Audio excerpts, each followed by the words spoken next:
here in Vrindavan, the house of Lord Krishna and the spiritual capital of the world.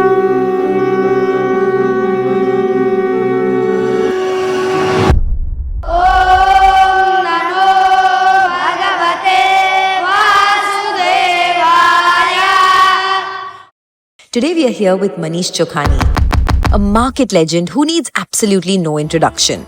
Here we don't just talk wealth creation, we have come all the way to Mathura to see the new Bhaktivedanta University that's being made, which Manish is supporting. This is a Vedic institute with modern learnings. When you talk about the karmic cycle, right, a lot of people are struggling at a very base level in life. How do you build a life of purpose? You've landed in this, what we call theater of life, to learn certain things. Think of it like a movie. In one movie, you may be Shah Rukh Khan the hero. In the next movie, you may be Shah Rukh Khan the villain. To see it from that perspective, so find what you enjoy and you can get paid for, and you work towards becoming world-class in that. At some point in your life, did you know that this journey would play out, or did it just happen by chance or by luck, as they call it? I'll be fair. It's like all your plans look great in hindsight. Vallabhbhai would express it in a beautiful way. He said, either you will learn or you will earn. This compounding is another thing I'm a bit scared of. It's not in nature to compound. What do you mean by that? Everyone has only one goal. It is the Western way of saying, बस पैसे बनाओ, पैसे बनाओ, पैसे बनाओ. For what? करोगे क्या? कितना लेके जाओगे? It's easy to say all of this when you have reached that pinnacle, right? Yeah, that's where I differ with you. See, what do you mean pay your bills? It's a question of जितनी चादर है उतना पैर फैलाओ. Peter Diamond is, I'd attended the course at Singularity. He comes, he looks at me, Manish, what's the problem with you guys? You think money is a form of matter. You want to make it and you want to store it. Money is a form of energy. It must flow.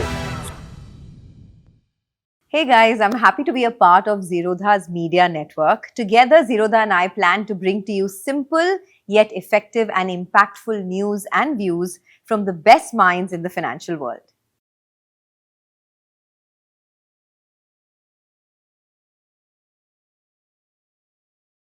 Manish, thank you so much for being on the show. Thanks for coming. It's a long trip to make, but thank you very much. So we made this trip together, and it's been magical for me so far. It's been 1.5 days of visiting Vrindavan and visiting all the temples and seeing the Bhaktivedanta University, which you are a part of, you're helping build. So I have so many things to talk to you about. But first, your journey has been nothing short of spectacular. You've gone from, you were telling me, from a 600 square feet house to... Blessings, no? It is God's blessings, but is it only God's blessings or is there something else? I think, the way it describes very well is saying that like your destiny or your luck is like the rainfall which is going to fall. And your karma is like the seeds. If you don't plant the seeds, even if the rain will fall, nothing is going to grow. So you have to do your effort. As long as you do the right effort, whatever is destined or is meant to happen to you in your life will happen. So a lot of people may think I'm very smart and I'm going to make money because of my smartness. And you never end up because of that. Because why would the same person lose in a down cycle otherwise? And same way, people who may think I'm not very smart end up doing very well in life. And surely that has something to do with what they call your karmic cycle of life as well. And I think I'm a beneficiary of that same logic. So when you talk about the karmic cycle, right, a lot of people are struggling at a very base level in life. And they would want to learn from you, how do you build a life of purpose? Not just wealth, but a life of purpose. What would your advice be to this younger generation? So my first learning, and I don't want this to sound very heavy because we are in Vrindavan, but it's something I discovered also as I grew along, because my generation growing up was obviously enamored and education was all about the West. Even I went abroad to study. And in all honesty, I discovered our Indianness and our Indian roots and the wisdom of India only when I was outside India. Because here you kind of taken for granted. And it's kind of assumed that, you will follow this ritual, you will visit this temple. It was not about the deep knowledge which really our scriptures had. And they are not really religious books. They were books of knowledge. And if you think of it, none of the holy texts of the world, with no disrespect to anyone, gives you knowledge in that sense, that you don't have a book on Ayurveda, which is about how to lead a long life. It's literally the life for the science of living well and for a long life. There's no one who's teaching you yoga, for example, and we separate physical well-being with mental well-being. There's no integrated view of things. And that's really what really is the essence and purpose of why we are in this world.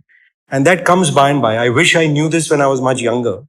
But that search for it, that it is something out there which I'm missing, which I'm not getting from the education that we've gone into, is something which is actually there, embedded in the wisdom of our country. And I'm just only happy that you found a way to discover it. And the next generation will benefit from that for sure. Now, coming back to this purpose of life and so on. So, a little bit heavy, but very true, is that you don't come to this life only to, as they say, the four things that there's dharma, arth, kam, and moksha.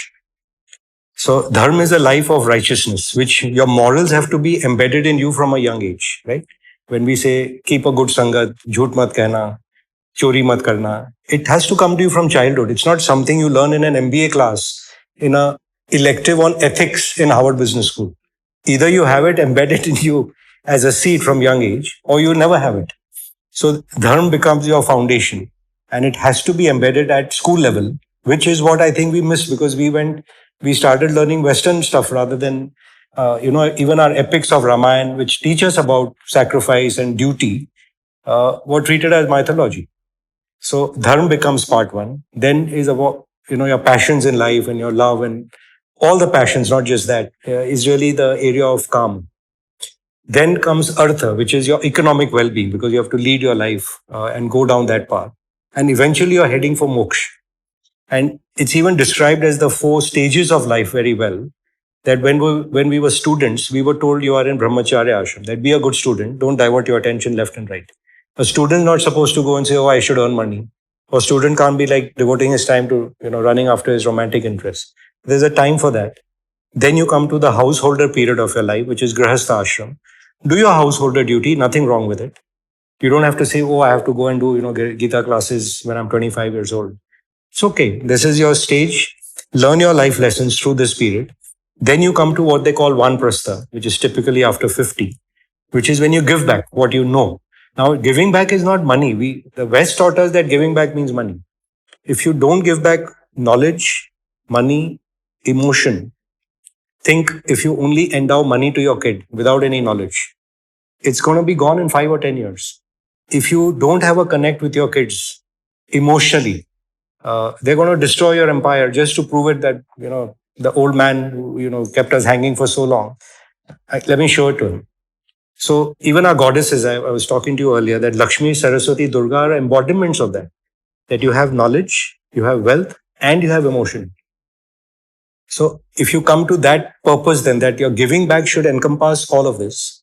And then your last stage is about sannyas ashram, where you're going more inward to discover the purpose for your next journey in life. So your purpose, as it's described so well in life, is this neat kind of juxtaposition of what you ought to be doing at what stage in your life. And you've landed in this, what we call theater of life, to learn certain things. Like we choose to go to college, someone wants to learn physics, chemistry, someone wants to learn finance and accounts. I believe we are landed in this earth to learn certain life lessons. Like you don't go to an MBA program without work experience, because otherwise it's like watching a TV program, right? If someone's just lecturing you on something and you've not experienced it, it's like, yeah, I kind of get it, but you have to experience it. Same way, if I may talk the scriptures, but I'm not living that life, it's not going to be of that great benefit. So I do believe our souls come to this world to experience life from a certain vantage point, and think of it like a movie. In one movie, you may be Shah Rukh Khan, the hero. In the next movie, you may be Shah Rukh Khan, the villain, to see it from that perspective. In the third movie, you may be Shah Rukh Khan, the father of the hero, to see it from that perspective. In the fourth life, you may be the child of, I don't know who, to see it from that perspective. So unless you get a 360 view, Holistic view, that's really what your soul's purpose is in life. To experience this and come back to its original state of purity, seeing everyone's point of view.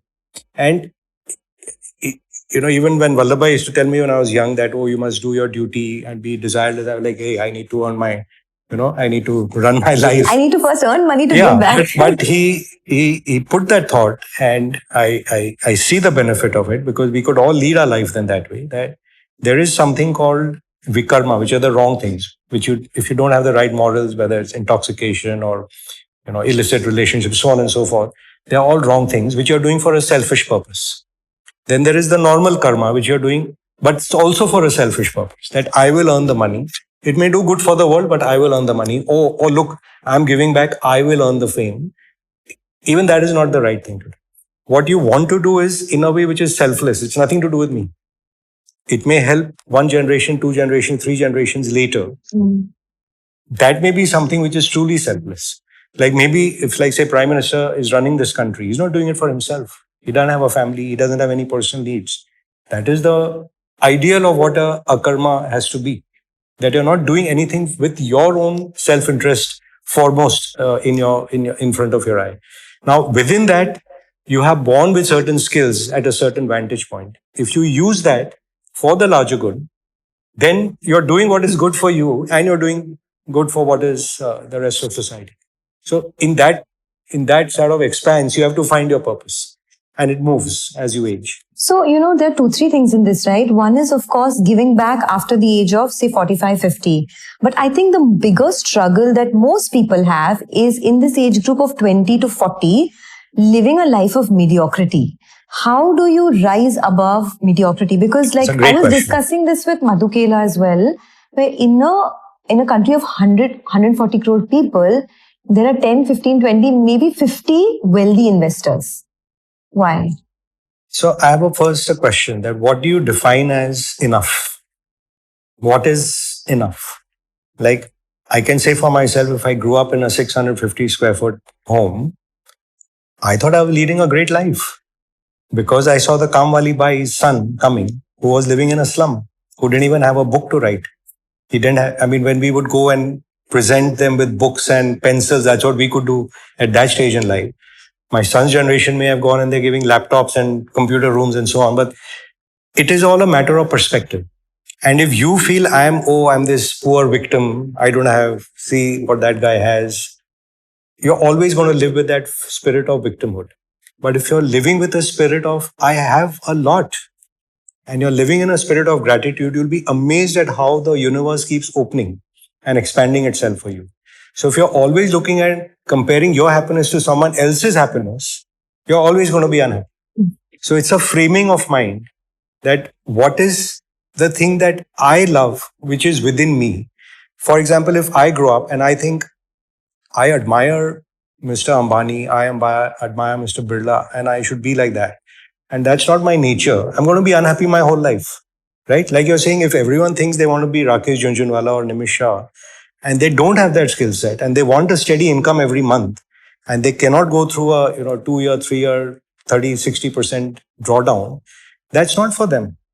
Like if I used to play cricket in my young days, believe it or not, and if I think I can bat like Sachin, and my main shot is a cover drive or a chapati shot of Ravi Shastri, I'm never going to be like Sachin. So why am I setting myself up for unhappiness? So find what you enjoy and you can get paid for, and you work towards becoming world class in that. That is your vantage point, and that keeps opening doors. And if your needs are always less than what you have, right? When you say your reality is higher than your expectation, you're going to be happy. If your expectation is higher than your reality, you're going to be unhappy. So the only thing you have control on is that denominator. Yeah. Keep that expectation low. Keep your aspirations high, but expectations low. And you are wealthy. At no stage in my life, I felt I didn't have enough. Going from a 600 square feet apartment to becoming one of India's largest stock market, investors, did you, at some point in your life, did you know that this journey would play out, or did it just happen by chance or by luck, as they call it? I'll be fair. It's like all your plans look great in hindsight. When you're going forward, you don't know. I think it's just like I said, in life, you keep working towards what you're good at. I don't know who's this gentleman who wrote this lovely book, Malcolm Gladwell, the 10,000 hours of practice. You just keep doing what you're enjoying, and that keeps opening up avenues and optionalities for you. I always did know when I was a child that I'm going to be happy, I'm going to be successful. I don't think I ever doubted that. There is that feeling of fullness, not just in me. Even when I find a lot of entrepreneurs, and promoters that we back. You want to find a person who is always fulfilled, who's, for lack of better term, I call it a Kshatriya Brahmin. That's the search we have for a great investment. A Kshatriya Brahmin who's a benevolent king, let's put it that way. Like, like our ideal in India is Lord Ram, who'll do great for his kingdom and empire without thinking, how do I loot from the public? So if you get someone like that, it's great. If you get even what we call a Banya Brahmin, which is a good merchant king, but he's a merchant king. He's not going to, become a Chakravartin king and grow his empire across the country or grow international. And India is at that stage, right? We still don't have a world conqueror who's benevolent. We have a few, Kshatriya kings who have grown in a good manner. We have a few Banya Brahmin kings who have grown in a good manner. So anyway, coming back to myself, I thought I will do well at whatever I do because at school, I kind of excelled in whatever I tried. So I knew God has given me something special and he couldn't have given me all these blessings if he didn't have a good plan for me. And the values in our family. And then I was also fortunate to come in what I call great Sangat at Enam. And Vallabhai would express it in a beautiful way. He said, either you will learn or you will earn. Right? So if you treat every experience in life in that context, it's cheerful. And it's an attitude towards life which you have, which is optimistic, grateful, cheerful, forward looking. And therefore, you never are comparing with anyone or envious against anyone. It's what is opening for me, and it keeps expanding, expanding, expanding. And by the grace of God, blessings of parents, elders, friends, we've done well in life. And it puts us in a situation for greater optionality. So I think that's the takeaway most kids should take. That most people today, they want to be what someone else has got at 50, they want at 30. Like in my father's life, if he got a home and a car at the end of his life, it was a big deal, right? For us, if we got a bigger home or a fancier car, it was a bigger thing. The kids now, when they join, they want like, that should be laid out for me. So that what we call Ninyanve ki Maya will never end. And they say in the Upanishads, the beautiful summary line, which when I read it, was that there is no joy in the finite. You will find joy only in the infinite. Because whatever you can measure, touch, taste, feel, there will be law of diminishing marginal utility. Tell me more about that. So you like, I love ice cream. I'll have one scoop and then, wow, I love it. I want one more. So you'll have the second scoop, but it's not as great as the first one, right? Because your taste buds are kind of satiated. Then you look for some variety on that ice cream. So you'll add some other flavor or another sprinkler. By now you're feeling sick because I've had the third ice cream, right? And it's the same with anything. The first time you must have bought your first, I don't know, Hermes bag. You must be like, wow, I got this. Then the second, then the third, then how many? Where are you going to store it? What are you going to do with it? How many colors will you have? So it ends. It's you run out of it. You run out of it. It's a treadmill, right? Yeah. So it's the same. And again, with no disrespect, whether it's money, power, fame, which are the three things everyone is conditioned to go after, they are the opposite of actually where you're heading. Because all these, again, I'll give you a lovely phrase in the Brihadaranyaka Upanishad. It says, like, start from the basic, like, above the senses is the mind. You with me? Yeah. Because now these five senses want it, but then above that is the mind. Then above that is the intellect. Now you have Kidam. I want to know this, I want to know that. You've gone beyond. Beyond the intellect is the ego. Fame, power. Right?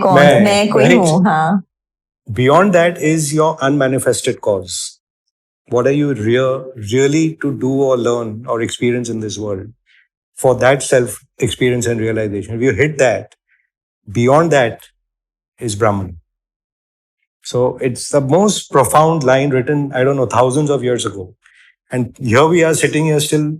What is my purpose? What should I do in life? Only trying to work at that level of satisfying our senses. Yeah. Or like in our business, we think we are knowledge workers. We're so proud. Oh, I know this. I know this. I know this guy. I know that. Doesn't matter. There are 1,000 guys before me who did better. There are 1,000 guys after me who do much better. So who are you in this kind of flow of time? Do you know the richest guy 100 years ago? No. You know the richest guy 50 years ago? the richest guy always has someone else who's richer than him, So, more famous than him. very So where does it interesting. end? Recently, I was in Florence, and over there was that, those chapels and those, and every church, every It's so beautiful. dome Who made them? has. No, they have sculptures of the kings at that time, right? So I was just looking at some of the sculptures and thinking that we don't even talk about them, but in their time they would But have they been, must have thought like, yeah, look they how must have great I thought, am. look how great I Yeah, am. yeah, I'm yeah. here on Yeah, yeah. in a church. And you go there and think all these guys look the same. Right? No one really cares about you at Yeah, the end of the yeah, day. But I wanted to ask you from your vantage point, right? Like the world today is become very unpredictable. Jobs are unpredictable, markets are unpredictable, geopolitics is unpredictable, AI is unpredictable. So for someone who's a young person in their 20s or 30s, right, how should they go about all of this? So you won't believe it. That's one of the purposes of the university which is being set up here. That and Professor Behara, who's heading the university here, he said it so well. He's saying the Indian scientists went inward and discovered everything by meditation and going deeper and deeper and deeper into their consciousness. The Western scientists traditionally went outward to examine the skies and the particles and so on and so on. Not that the Indians didn't do it, but we were more obsessed about inward realization than outward. And because we were kind of at the apex of human civilization back in the day, you can think of India being America 1500 years ago, as recent as that. Because every piece of knowledge which came from the world, the highest form of trade which came from the world, art, culture, beauty, language, numbers, everything came from this country. And the parallel to it would be, say, Europe of 50 years ago. Like they have everything going for them. They've ruled the world, so on and so forth. Although India was never an outward expansionist country, but its influence spread across the world all the way from probably Rome all the way going up to Indonesia. And it was not a power which went out to conquer per se, but the knowledge spread. The way America has soft power, they're not occupying territories, but that was the soft power projection which went out of India. Because you're so happy and wealthy and doing so well, you kind of lose track that someone who's coming in the guise of a trader is actually here to occupy, to control, to loot. What's going on in Europe today? You see that, right? That you're getting an invasion coming from the southern continents coming into Europe. You're getting people maybe coming in from the eastern side into Europe because these guys thought we are at the apex of civilization. Who can come and harm us?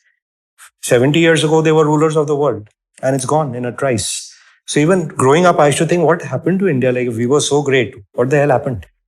And you realize it's like a third generation kid, right? His grandfather was great, then father, and then this guy is living that great life. And he's forgotten to renew on technology or defense or whatever. And you lose that position. And we went that downhill slope and now coming out from that. But are we really coming out? I think we're coming out. See, this whole revival in India of interest in our civilizational values. Even someone like me, I'm a Western educated guy in the today. For me to come back to my roots, there are another 1,000 people like me in this country, right? Who went and realized that, look, what was there in our country was so great. And now if we bridge these two together, now take the 5 faculties which will get built over here at the Bhaktivedanta University. If you take Indian cultural studies, our art, music, science, the Natya Shastra is written when? Thousands of years before Christ, right? 64 forms of art, whether it's performing art or visual art or creative, 64 forms of art will get taught over here.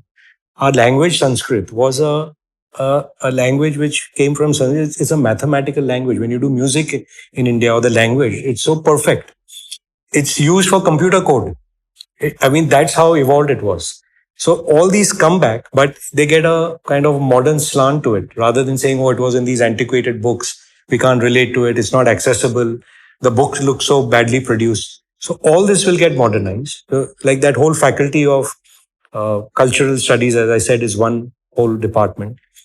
The other extreme, I would say, is the School of Natural Sciences. And so you can go all the way from cosmology to particle physics to biochemistry to biology and so on, which again, if you relate back to the School of Health and Wellness, like what was Ayurveda? You were taking natural herbs and you were creating a science of life. Mm. And it was a holistic approach. Like you don't say you go to a psychiatrist if you got a mental problem and you go to a skin doctor if you got a skin problem. You go to a heart doctor if you have a cardiovascular problem. It's an integrated approach to medicine, Correct. health and wellness. So you'll have a school of, like I said, all the natural sciences. You'll have a school of health and wellness. You'll have a school of leadership, which is born in ethics. Leadership is really about someone having clarity to take decisions and coming from a moral standpoint. Actually doing it in what you call the righteous dharmic way. That is, school number 4. And the other school is of vocational skills, guidance. Like I know you were sitting in the, the small lecture which Professor Behara gave, of how they've revived the entire soil in this entire region. If 75 acres of soil is lost and it's alkaline, and to have a green belt around you is something not short of miraculous. Remarkable, yeah. So vocational skills, we've lost the traditional values. You can't get 1.5 billion people working in factories, shipping them into cities and leading a miserable life, spending half the day commuting up and down. The country will have to get spread out. The form of economic development will have to get spread out. Communities will become a lot more self-living. You want to live with your child. Yeah. You don't want to be saying, I have to work 2 hours, I'll go by train, go to work, come back. So today, the office goer is leading the life of the industrial worker of 150 years ago. Absolutely. They were going, clocking in and, working like robots. This life is going to change. Who is going to lead it? We have to lead it, because this is the way of life which the world has to get to. Living in cities like I was in Africa, and you see the animals running there and looking at these human creatures. They're so dumb.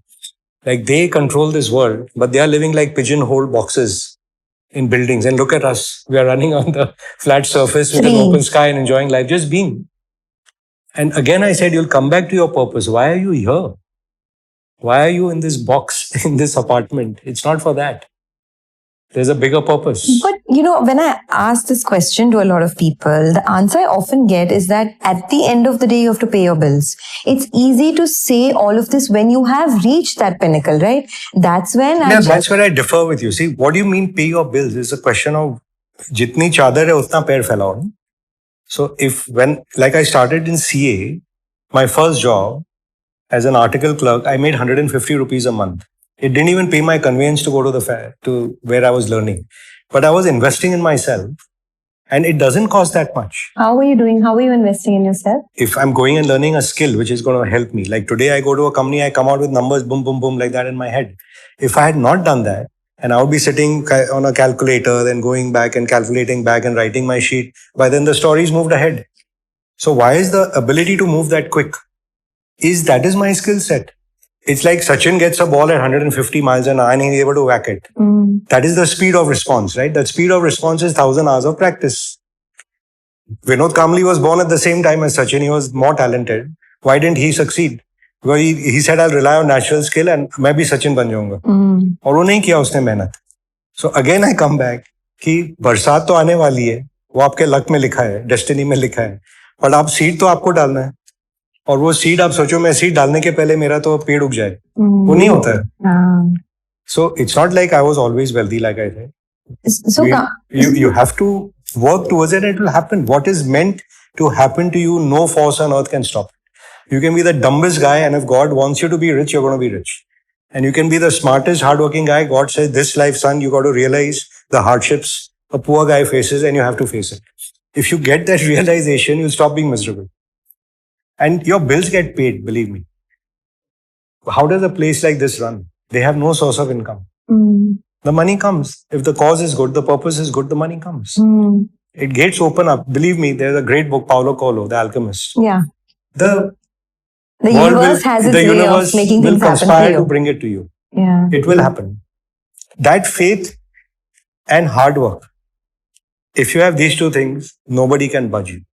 It happens when you invest in a stock. What do you call conviction? If I've done enough work, I'll have conviction. Otherwise, at every move in the stock, I'll bhag jao.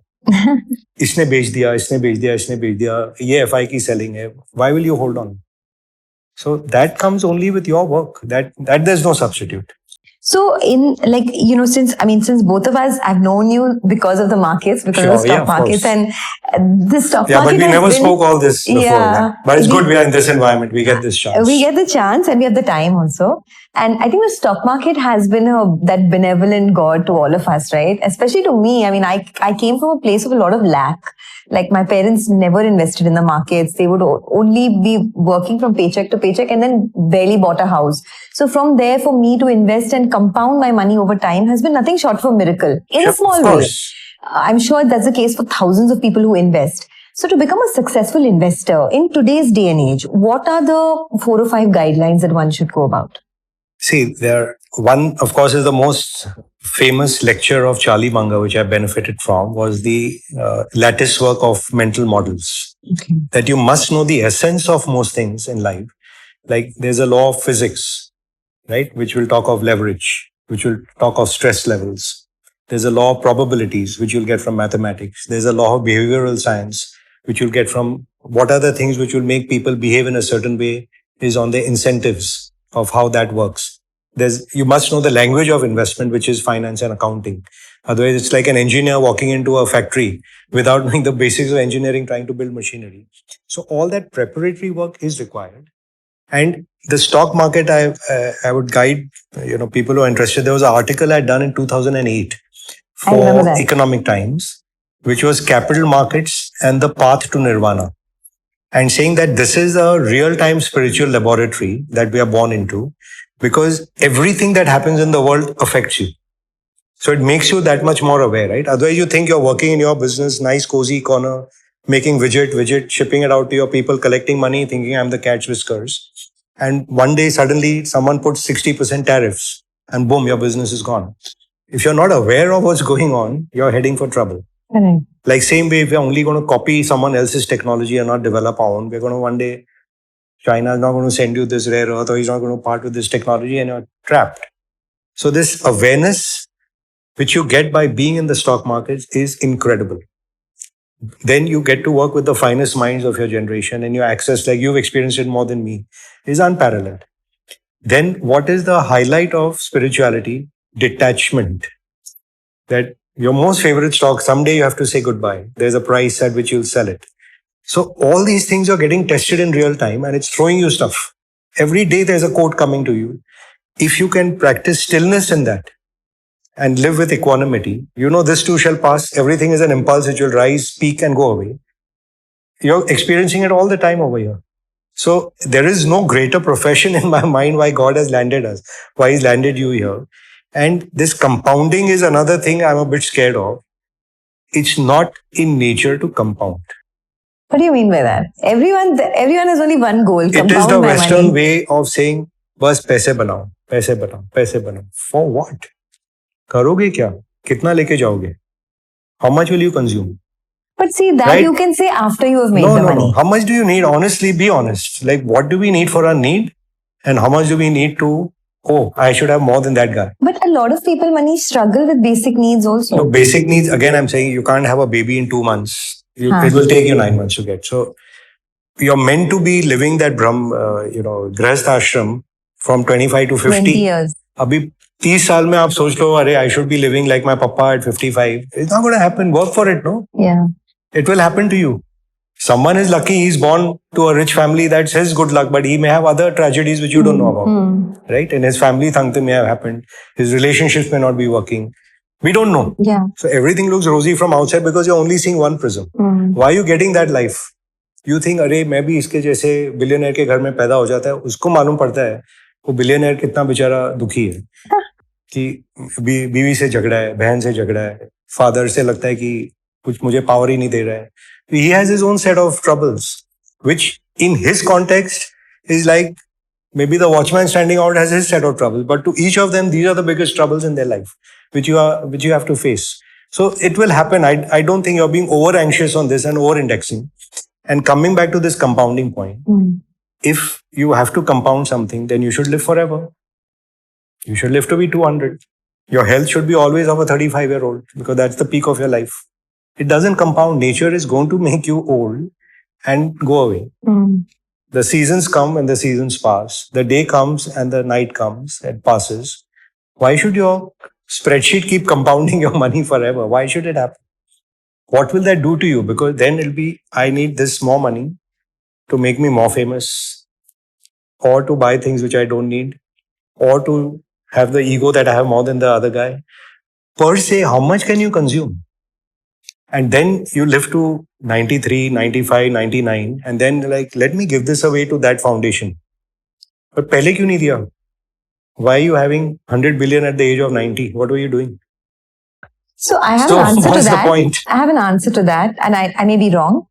A lot of people have the fear of losing money because of the lack that comes with it. Like suppose I am 70 and I can't pay my medical So bill. fear is the whole root of, you're starting your life fearful, yeah, I won't have enough, and you're ending your life fearful that I may not have enough. तो पूरी जिंदगी आपने fear में जी. And if you're truly endowed and you're feeling full and gratitude, actually, what do we do in the stock market? There's a river of money flowing in front of you. हमको लोटा डालना है और लोटा निकालना है. अब वो लोटा को आप सिंटेक्स का टंकी बना के रख लोगे, and that money just stagnates and it's not used. It will also decay. If you just keep cash in the pillow, Correct. It's going to decay, right? Like Peter Diamond is, I'd attended the course at Singularity. He comes, he looks at me, Manish, what's the problem with you guys? You think money is a form of matter. You want to make it and you want to store it. Money is a form of energy. It must flow. Wow. Right? So keep investing, put it, back the right people, back what is coming next. And he gave us the mantra that you guys in India are so smart, but you're only copycats. You're only processing for somebody else. The best IT company in India is processing for someone else. The best engineering company in India is processing for someone else. Invest in IP, invest in technology, invest in products. That's what's going to make you make the next leap. Otherwise, you'll forever be number 3. Why is that? Why don't Indian companies invest in their own products? We don't have a mentality to see, still in India, to do something with your hands is still looked down. We want a Brahminic society. Mental work हम करते हैं. उसमें भी IP creation नहीं होता है. But also, like I'm a bit charitable there. I think it's a cycle of how the country evolves. Yeah. That you build your balance sheet. And say like my son, he will be thinking a lot more about impact and technology investing and risk, right? If I was doing it and I say this may or may not work out, for 10 years, I may not see a return. And I don't know what my tax treatment will be at the end of 10 years. I was unlikely to take the bet. Same way for a lot of Indian industry, which at one level, I was debating with Peter that actually the Indian industrialist deserves Padma Shris because they're facing bullets from all sides. Someone can come and shut down their factory tomorrow for some, item which you think you've broken this rule, because there's so many rules we don't know what's happening. And everything is guarded to think कि ये बड़ा उद्योगपति चोर है, इसने कुछ किया होगा. They're not thinking of them as job creators, as wealth creators for the larger good of society. Yeah. And that transition also has to happen in our country. And our business community has to stop being merchants and become true industrialists and invest in technology. And we don't have a measurement for technology. Even here, like when we started, you said we need to create a new Harvard in terms of universities here. We measure professors by the hours of teaching they do in the classroom. Correct. But if that guy is not going to spend time researching, he's not going to teach something new. He's going to teach what he was teaching in 1970. Like the bulk of our IITs, IIMs, with due respect, are still regurgitating the stuff which we were learning when we were there 40 years ago, 50 years ago. If they don't teach you cutting edge stuff, the guy who comes out will not be doing cutting edge stuff. Like again, I was talking with Professor Behara. He said, I told them, you take the top 10 things which India is lacking. Let's reverse engineer and then see how we can leapfrog. And if that's a challenge thrown to our youngsters today, they will do it. I'm sure it will happen. The next 10 years, what will come out of India, I think will surprise the world. And when you say for youngsters, please look back. The last 35 years, India has compounded, say, we'll do double every 5 years. So 4 times in 10 years. Now you think 2025 to 2047 is 22 years. So if you go 4 times in the first 10, then another 4 in the next 10, that's 16. And then by midpoint, another 5 years, you'll be another 2. So 16 times 2 years, 32 times if you go up from today. Why are you feeling you're poor? You're waiting to get rich. So the more you can save today and the invest, the more you're going to end up with. And even if you don't do 30 times, let's say 4 guna nahi hua 10 saal mein, 3 guna hoga. 3 into 3, 9. And then another 1.5. So it'll be 14, 15 times up from today. So say you got 100 crores, you'll be at 1500 crores. You can't imagine it today. You can't compound. You can't mathematically think about it. I'm okay with 100 crores. I don't need You'll more get than there. that. And more importantly, I wish our currency is not 90 to the dollar, but 9 to the dollar. Even that will happen. And I've been blowing this pipe for the last 10 years. We are doing a disservice to ourselves by letting our currency crap out. The Chinese yuan has been pegged to the dollar since I don't know when, the last 20 years. If we were 40 to the dollar and we fell to 90, they are the same what they were in 2006. And see the purchasing power. See the power projection it gives them, ability to spend on tech, defense, military. The projection that country gets because of having a strong currency has been lost. The way we degraded ourselves in terms of putting our culture down, putting our educational system down, looking down on our past, is the same thing looking down on our Indian industry and only export Bhagwan hai. All you did was transfer your excess earnings to the foreigner because they just beat you down on price each time you got a devaluation. That transfer never happened and came to Indian pockets. If you were buying a motorcycle in 2006, it was what, 40,000 rupees? And you can't get a motorcycle for 1 lakh today. And it's not like your salaries have gone up so much. So you're going to feel poor, then you don't have consumption. Then you say there's no market, therefore I can't invest, and therefore there's no point in doing technology. So you're just in a vicious circle because of that. But this will break. So if you compare, since you talked about China, right?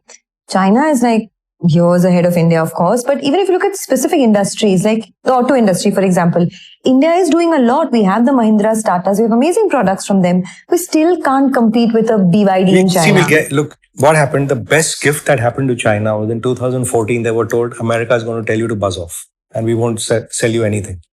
And that fear truly forced them to become Atmanirbhar. But that country went in mission mode that let's go and crack this. And what are the industries of the future I have to leapfrog? Like what he's teaching is robotics and AI over here. They are the leaders of robotics and AI. It's not Tesla, it's China. Yeah. In biotech, it's not the Americans with FDA dragging them back. It's the Chinese and the Koreans who are ahead in biotech. AI, you saw how quickly that deep learn or deep seek, whatever came out as soon as they released in the US. So EV, they realized that we can't keep importing petroleum. So if I have to solve for this, how do I solve for it? Let me go control the minerals to make lithium batteries. And then they'll go to the next stage of sodium or whatever. They're the leaders in the world. They'll be 50% of the world auto industry. Now, if auto, defense are the heart of technology. So the relationship between universities, military and auto has to be very strong. This was the basis of DARPA, General Motors and all the MITs and all of the US. That when the Second World War happened, they went from making 60 planes a year to maybe 60,000 planes a year. And it was General Motors and Ford and all these guys who started making planes.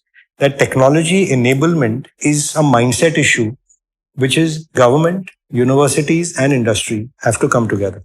Like we did it with, when you say iSpirit, like how did they create the India stack with UPI and Aadhaar? So it's doable. It's not that we can't do it. It needs a direction, a vision and a willingness to do it. And it will happen. So we are in this stage of at least the stock markets or equity markets where this is the largest like FPI selling we've seen in a very long time, right? Foreigners are selling India. And the only reason why our market is holding up is because of the domestic flows and the SIPs, etc. But why are we at this stage where is it just an emerging market churn that's happening? Or do you think that we could be in this protracted period of, like a time-wise correction where there's just not too much foreign money coming in and it's just local money that holds up the market? Yeah. So to be fair, I'm very happy it's Indians who are finally owning Indian assets. But I'm not happy that we are buying them as if the price has no meaning. And occasionally you will end up buying even the greatest company at the wrong price and you'll never compound. And we've spoken in the past, I gave you the most famous example. The best company in India back in my day was Infosys. But it peaked at a market cap of 45 billion US in 2001. It's today probably 80 billion, 25 years later. So it's not compounded, it's done well. And in rupee terms, it optically looks a lot better. But because the market had taken it to a wrong price, you didn't really compound your wealth from there because the market itself went from 6,000 to whatever, 15 times up from there. And it's not like our best company did it. So just buying the best thing at any price is not going to make you a return. Same way if you're buying like what they call the used cigar butt, which is going to slowly decline and die, that's not going to make you money as well. And the stock market is really a mergers and acquisitions market. Like I've been trained to buy, I may be buying 1% of a company, but would I buy this whole company at this price? And if you think like that as an owner, that is the essence of investing. Today, it's become an asset allocation, right? Because the brokers and the wealth managers are out to get your money. Correct. Because they tell you put your money in fixed income and you get 5% in the bank. You're going to be like, "Arey, post-tax, kuch nahi bachta hai. I don't want to put it here." So he's going to take your assets and put it to equity. And by grace of God, last 3-4 years have been so good that you think 12-15% to aa hi jayega. Right? Even I'm telling you very freely, double in 5 years, 4 times in 10 years, so index hi ho jayega. But it may not happen because we've taken that excess return of the future and pulled it to today. And therefore, my best hope is we go sideways, let the earnings catch up, and then we climb up. Because the nature of business is to make more and more money every year. That's a grant. Correct. That there's no point holding cash because cash of 100 will be cash forever. But if I buy a company with that 100 and that company makes a profit of 10, then it'll make 12, then it'll make 14, then it'll make 18. And that magic of compounding takes you to a number which is very large. But if you've paid 200 for that 10 rupees of earnings today, then you've given away 5 years of future already. So then today, if you're buying things, you better have a longer time horizon. Today, everyone is a long-term investor. Like Mark Faber very famously used to say, at the beginning of a cycle, the entrepreneur has the vision and the investor has the money. And by the end of the cycle, the entrepreneur has taken the money and the investor is left with the vision. So a bit of that seems to be going on right now. So, but in this AI world, the problem also one is facing is you don't know which company. It's like, A, it's a winner takes all situation in most sectors. And B, it's like, you never know whether the company of today will even be relevant 5 years later. Earlier, it was whether it would be relevant 15 years later. Now it's 5 years later. So how do you pick and choose? What are So the you don't have to themes? pick everything. So where you know there's uncertainty, you don't need to go there. And if you're going there, then like you say, you buy the whole basket. And then as the winner starts emerging, you start concentrating on the two winners. Like take a typical case like pharma is not a business which people knew which molecule is going to work and come out. So typically no one has come out in the world saying they're a fantastic pharmaceuticals investor, right? I've not ever heard of even Warren Buffett buying pharma healthcare stocks. Yeah. He'll buy United Health, which is a services provider, but I've not heard him saying he's holding J&J or Pfizer or something like that. We don't know what will come out. So in tech businesses, you tend to buy the whole basket and then you may narrow it down to those who are emerging as leaders. The same thing will apply to new tech. Like today, it's obvious that there's a BYD and a Xiaomi coming out as a leader, but there were hundreds of Chinese who were aiming for the same thing. If you bought all of them and you happen to have Xiaomi and BYD, then the return of the two compensates for the loss of the 98. So that's like venture capital style investing, that you buy the whole basket. That's not what we guys will do because we want to be first, like as Buffett says, rule number 1, don't lose money. So I can't imagine losing on 98 to make on 2.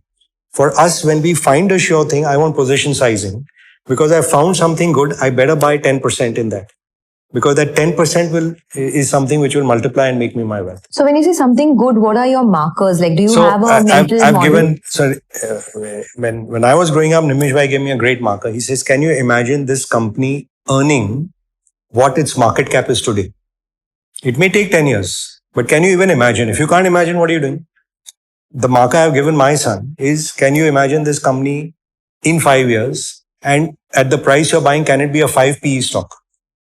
Right? Because anything good you'll buy will be at some point, it should be 15 to 25 multiple. Nothing lasts beyond that for very long periods of time. So if he's bought something decent and he thinks the earnings could be in that range, that means worst case in 5 years, he'll make 3x. Hopefully he'll make 5x, which is a proper 24 to 40% type of compounding. Otherwise, you don't need to act.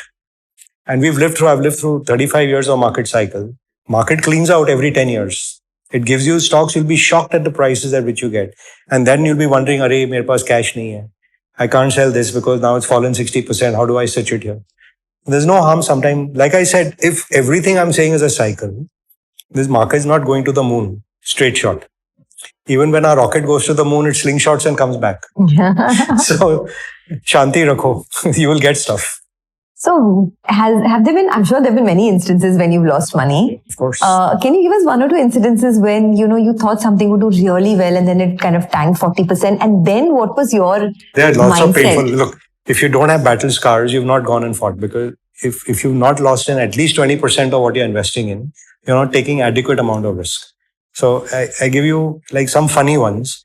Like back in the day, I'd bought a company called Otis Elevators. It was a Farah company. And in those days, we thought Farah is like paragon of corporate governance and virtue and so on. And they worked on negative working capital. In your building, I'm giving this as an example because everyone can relate. In your home, you must be having an Otis elevator. Yeah.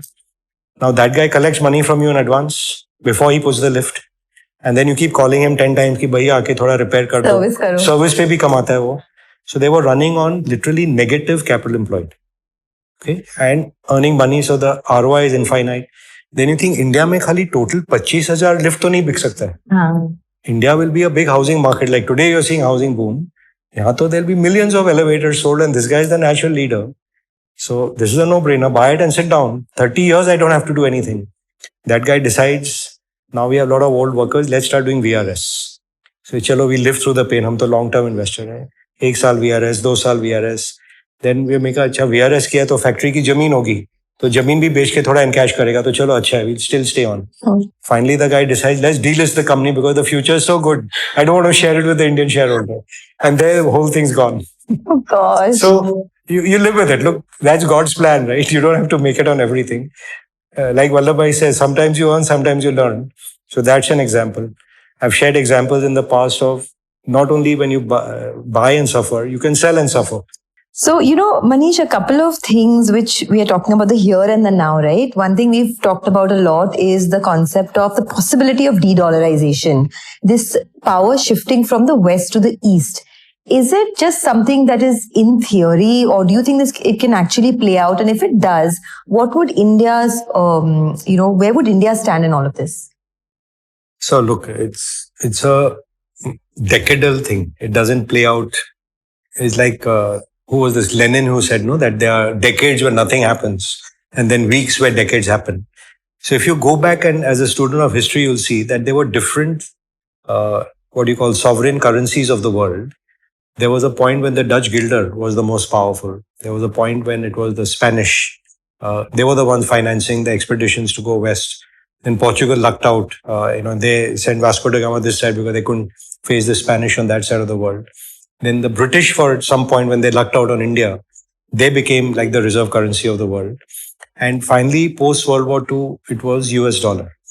But it's not been natural for only one country to be ruling the world as the only superpower throughout history. There have been multiple powers, right? And largely it was the Europeans, which kind of became like the sovereign or the reserve currencies of the world. Now, the way US has abused its power for the last 50 years, which is really what Trump is trying to overturn. Because what he's trying to do from his perspective of his country is proper. That you can't be running this kind of fiscal deficit, this kind of a current account deficit, financing other people's wars, poking your nose where it shouldn't affect you, and not investing in futuristic technologies and not wanting to put people in factories because you don't make anything, you will not have the technology. You can't outsource everything to China and then say, oh my God, even when COVID hits, I can't even get N95 masks in my own country. Or India is supplying all its generic pharma. Correct. Even in that, he had to bend down and say Apple iPhones and Indian pharma is exempt from tariffs, right? Even if he wants to do something to you, he can't in those areas. So it's showing that superpower is no longer the superpower and the power is shifting clearly. The power has indeed shifted and China has become incredibly strong, much as I would not like to wish it. The fact is, militarily, they are probably equal to the US. Technologically, they are at par, in some cases ahead of the US. And we are like the third goody boy standing and watching. And I don't want to align here, I don't want to align there. But there are certain things like we spoke about in our interview where we have the unique strength of what I call this consciousness and inwardness. And it's not about grabbing that kshatriyapana, ki uska bhi jamin le lo, uska bhi jamin le lo, empire badhao kali. The world is not about that. 90% of mankind is not like that. And people want to lead their daily life, lead it with dignity, with respect, with good health and nutrition, with good mental wellness, which is what India has got to contribute to the world. And when you go through those troubled times, you realize how did you and I become spiritual? You went through a trying time and that drew you to spirituality, right? They say religion is for those who want to go to heaven and spirituality is for those who have been through hell. So if we say the world is going through hell right now, they will inevitably be drawn to spirituality. And that is the rise of India in a sense of everyone's consciousness. Most people in the world are aware of yoga, Ayurveda, but it's like at the margin, at the fringe. And they think it's something esoteric coming from the East. And someone will put a logo of power yoga on it, or Deepak Chopra will put something on transcendental meditation or something and make it cool Very for that audience. performative, actually. But it will change because, like I said, your civilization went down for 1,000 years. It's only just started its turn up. And it's not going to happen for us in 5, 10, 15 years. But it will inevitably happen. Our kids are going to come back to being leaders in technology, not just followers of it, right? So all this is a decadal thing. And this de-dollarization also is going to fragment. It's not going to be one fine day we'll say, I'm not trading in dollar. Why is Mr. Modi already saying we will trade in rupees, in BRICS? It's accepted in UAE today. It's accepted. Maybe in France, you can go and pay at the Louvre in a UPI payment. It'll happen slowly until the point comes. Like I said, this thing happens over decades and you don't notice, and then one day it crumbles. It's heading for that. And all you can do is prepare yourself to be agile and ahead and aware of trends at all times. And from a stock market kind of selfish perspective, you have to be aware and abreast of trends and stay on top of them. And that's what will see us through, because actually as a society, we are the most adaptable. Imagine how many thousands of years we've gone through with cultural diversity, ethnic diversity, educational diversity, technological diversity. This country's been a melting pot. And I would argue the only country of this size comparable to the US, where you had a melting pot and it's happened subconsciously. And even this period, we now have some strife that, is community ko alag karo, usko alag karo, isko theek karo, usko theek karo. It's a period of growing up, which we will also come out of. So I stay very hopeful, optimistic that this land of such deep spirituality has to be destined for better things. And we've gone through, like I call our learning pangs. We've had those experiences and we're coming out stronger from it. So it's happening. So a lot of us are eternal optimists, right? But if you had to wear your realist hat, do you think India is a story of a missed opportunity? And I'm asking you because... So far, yes. I mean, by no doubt. Again, it's something I've spoken about a lot. I'll reiterate. I'm not a blind bull or a blind optimist. I see the great strengths of my country, but I also see where we went wrong. Fundamentally, a country cannot be in control of its destiny if you don't have your own energy source. If someone can turn off the tap, it's not about Russia and Trump today. It's for 50 years. Every time oil price went up, India was jumping up and down. Number one. Number two, we never invested in technology. Like today, we are very proud. Our Akash Tir, if it played out in this Operation Sindoor, if we didn't have it, and if US had put an embargo on S-400, where would we be? So you need that technology. Like I said earlier, you get military, university and industry. That ecosystem never got built, which is happening today. When they said I'm opening up for defense today, we've had experiences where governments engaging with industry and with universities to say how can we work as an ecosystem. Also trying to put a fund together to say let's get youngsters motivated to start creating things. Like maybe it may be small things, but say in drone technology, I think we are better ahead of the rest of the world. So you don't beat ourselves on everything. We won't overnight become technological superpowers. It'll happen. Like if you had told me 10 years ago that Tata and Mahindra and all will also be able to build EVs and put them out and get 10% market share, I said, unlikely, right? Someone will do it better than us. But they did it. Yeah. It may not be the finest in the world. It may not be exportable today to the developed world. But give them another 5 years, they'll get there. So, har cheez ka, like I said, there's a what I call pregnancy time for everything. And we've entered that pregnancy period. That's all I can say as an optimist. The reason I ask is because, a lot of us tend to be hype beasts of India purely because we've seen the markets go, for example, from 800 Sensex to 80,000 Sensex. So we have ridden that wave. But today's generation is feeling very disillusioned because of the lack of jobs, lack of opportunities, Right. cost of living has gone up. It's unaffordable to even buy a 1 BHK today in a metro, right? That is the truth.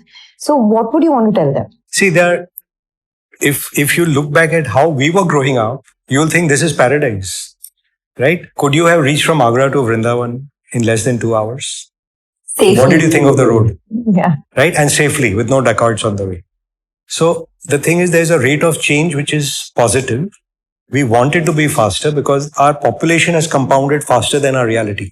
And the expectation of the young population, rightfully so, is compounding at a faster rate than what reality can be provided. But all these small changes which are happening, do you think, for example, our external borders are better managed today than they were? Do you think our internal security, our internal infrastructure is better than it was? Do you think the explosion of knowledge, education, respect for skill sets is higher today than it was? So if your trend lines are right, there's some amount of patience we'll all have to live with. And two, instead of saying, what is the country doing? Like we have done what we can do, I can do only what I can do. So if there is one university there, there's a second one over here. Hopefully there'll be a third one somewhere else. We can be part of the change. It's not like Sarkar, Mai Baap, wohi sab karegi. And that's unfortunately what happened to India with this era of colonialism. कि everything is expected from the government, but मैं तो फिर भी पान वहीं थूकूंगा. तो कैसे साफ रहेगा वो जगह? We'll come and complain. You see the average usage of a toilet in India. Educated guys who come out from the toilet like, what did this guy just do over here? So basic things like that, unless we fix ourselves, the world is not going to fix itself. So again, I come 100%. Back to the way we started from. Go inwards. Go inward, fix yourself, and the world will be a much better place. Like when we went out yesterday, didn't he put the framing right? That don't look, don't criticize. Experience the spiritual Vrindavan rather than the physical Vrindavan. Correct. That framing made the whole experience enjoyable. I just want to add, if I may, 6 जो उन्होंने आपको blessing गिनाए, maybe for benefit of viewers, is worth doing. We went to Krishna Balram Mandir. We got our first blessing. Then we went to river Yamuna, did the Yamuna Stotam. We got our second blessing. We went to the Che Goswami Ji's temple, where Mirabai spent a lot of her life. The Damodar temple, Radha Damodar temple. Chautha, Brijvasiyon ki seva. So we had some service to the children over here. Then we went to the Gaushalas and we did Gaushala Puja. And then we planted Tulsi trees in the soil of Holy Vrindavan. And you get 6 blessings. Now you can come here and be cynical about what's going on and what are you doing. Or you can be grateful that you got this opportunity to do something which we were not even aware of, frankly, right? You didn't know it, I didn't know it. Because we happen to have come for the university, we have received these blessings. So you're born in this country, you're in a lucky place. Imagine if you were born today in Europe or Japan, your demographic dividend is behind you. You have nothing to look forward to. What business will you make? What income will you make? I have friends today who are CEOs of MNCs and they are commuting 2 hours to work in Tokyo in cramped places. They are living in 1 BHKs. So we don't know how bad the world is. We have only seen ourselves. कि ये खराब है, ये खराब है, ये खराब है. ये सब अच्छा हो रहा है, ये देखो ना. So if you had to end this discussion, and first of all, I mean, last of all, now that we're at the end of the discussion, I really want to thank you for giving all of us this opportunity to be here. Thanks for coming. It came out of nowhere. At least for you, you have, you are helping build the Bhaktivedanta University. So I'm sure you'll come here a lot more. For me, it literally came out of nowhere. And I'm so thankful to you. I'm so grateful you all could come and experience this. And we need 100 more like this. Yeah, we do. I'll be one brick in this university, but you need thousands more. So I must tell you that my son is 8 years old and he does a lot of Vedic maths. Wonderful. And it's strange, Manish, he is inclined to learn Vedic maths more than the maths they teach him in school. So I really want this whole Vedic wisdom to be taken forward just for my selfish needs, like for my own. You're given a 10-year deadline to get to world class. To get to world class. Physically, you'll be ready in 2 or 3 years, but to get to world class, yes, you need time. So tell me, if you had to end, what are the 4 or 5 big learnings from Vedic wisdom that one can take away? Oh, I should be careful I don't miss out, okay? So I wrote it down because it's a question of reflection that what were our great scriptures? Like I said earlier, they were not religious prescriptive books ki yahan jaake aise puja karo, wo karo. They were books of knowledge. And you start at the core of it, that the first thing they taught us was self-knowledge, self-awareness, right? Which you'll not find in any other civilization, I think, in the world. You certainly won't find it in the West. No one looks inward. Everyone's like, ye kharab hai, ye kharab hai, ye kharab hai. Fix yourself, be aware of what your strengths are and what your purpose and why are you here. That is number one, most important. Second, we were taught from a young age to live in harmony with nature. What we call our 5 Mahabhutas, fire, space, wind, water, all of that, Now, today it's become a fashion to say be environmentally conscious. But this civilization was always environmentally conscious. Live in harmony with nature and life will take care of itself. So 2. 3, we learned from this very nature and this inward and external combination that health and longevity is one thing. Mental wellness, longevity, health is Ayurveda. Nothing else but that. Even yoga, which the West has made a physical exercise, was of coming in balance. So that's a very, very core learning coming from our, Vedic wisdom. 4th, they taught us really the essence of what I call righteous, dharmic living. Right? When I told you of the principles of even dharma, artha, kam, and moksha, the essence of it starts with dharma, that do what is right, live a righteous life. It's not taught to people elsewhere in the world. The average Indian is a helpful guy. You'll meet someone, he's cheerful, he'll help. वो जैसे घर में कोई guest आएगा, we just civilization memory की treat the guest like a god. Correct. Yes, that is dharmic living. Then it's not that you're only inward looking. There was a lot of scientific curiosity. If this is the civilization which gave the world mathematics, astronomy, even astrology, which people look down on, but which is actually a great science, which I've also learned and experienced. Something to be said for the mathematic wisdom and the equation of the cosmic world, or what's going on, particle science, biotechnology, the knowledge we have about herbs, biotech, and so on. So that's your 5th. 6th, they teach you that all this is no good unless you put it into action. So what the whole Bhagavad Gita in theory is about yoga in action. And now whether you want to do it through being a karma yogi, by doing your duty, you want to do it through just the path of faith and bhakti, that's also fine. You want to do it through meditation, that's also fine. You want to do it through Gyan Yoga, that's also fine. So again, it's giving you various ways to do, and it's not prescriptive, which is telling you keep your mind always intellectually available, curious, and be a learning, optimistic person looking inward and outward at the same time. And lastly, didn't we always talk of unity in diversity as a civilization? And that's really what this country was. I mean, the Jewish were there, the Parsis were there, like the Ethiopians were here. So if, thousands of years ago, like I said, you were the United States of the world. And that is really what is, being revived. So there's so much innate wisdom, which when I was a student, I started reading and I realized like, gosh, I'm missing all this. Only reading Aldous Huxley and Lord Tennyson and so on and so forth. There's so much over here. And just the sheer beauty in our poetry. I sing, and I sing in Hindi. I know. But I'm not going to sing now. But the expressiveness you get in our language can never be replicated, because Western music is primarily based on beats. And it's rhythmic and it's for dance. And ours is about melody. And when you'll hear the sur, you'll be swaying. Maybe there's beauty in both. And I enjoy both, but there's just so much richness in our culture. So I've come to that stage in life where I'm enjoying it more by going back inside. Inward. So we're just going to end, since the name of our show is The Money Mindset. I always ask this question to everyone who's built a lot of wealth for themselves. Has their relationship with money, power, fame changed over the years? Because when you go from nothing to having a lot, I'm sure it affects everything, whether it's your own, mental state or your relationship with people. So how has it changed for you? Yes, when you're young, you want to get money, power, fame. As you cross, like I said, each thing, you cross it and you say, this is not the final happiness. So I've had my share when, for whatever it's worth, if you're running a large company, you experience power and you can hold someone's promotion or you can sack someone. It's a feeling of power. But if you carry it lightly and you do what's good, then that power actually again becomes like a service. So as a manager, I was more a coach than a boss. And a lot of my, former colleagues, I hope, will vouch for it. And they all do well, you feel happy.